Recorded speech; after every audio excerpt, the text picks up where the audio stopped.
which we are proud of.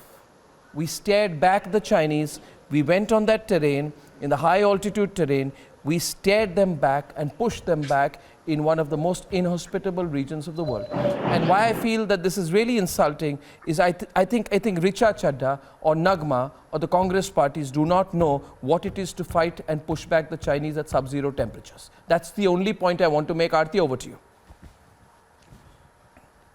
Can't hear you, can you unmute? I just want to say that you've been right all along.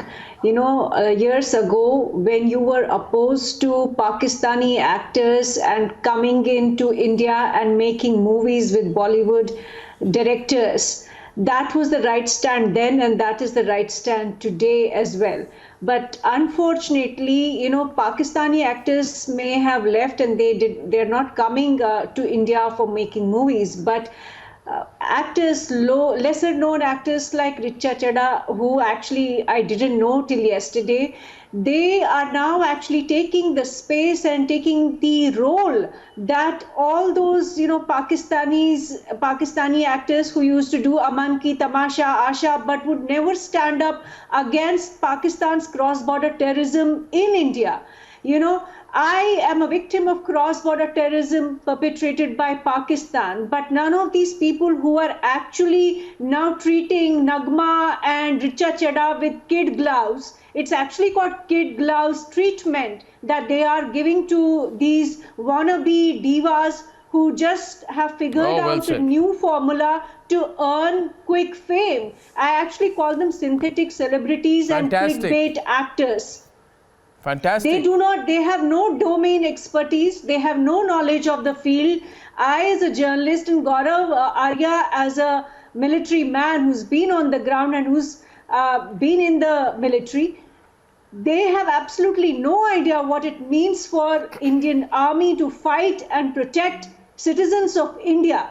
They are actually enjoying all the perks and privileges of this system, of this democracy, of this nation, of this civilization. But in the end, their role model is Pakistan, the same country which is a theocracy, which is a military dictatorship, which executes people for blasphemy. This is the same country which made 300,000 Kashmiri Hindus, subjected us to genocide, and who threw us out of our homes. This is the same country that is their role model. So what kind of role models do they have? And I really believe that this whole process of, this whole formula, this trend of all these divas going out on Twitter and posting without any iota of information and any knowledge, they're doing it because there's a certain agenda. They are creating a new, younger generation into zombies.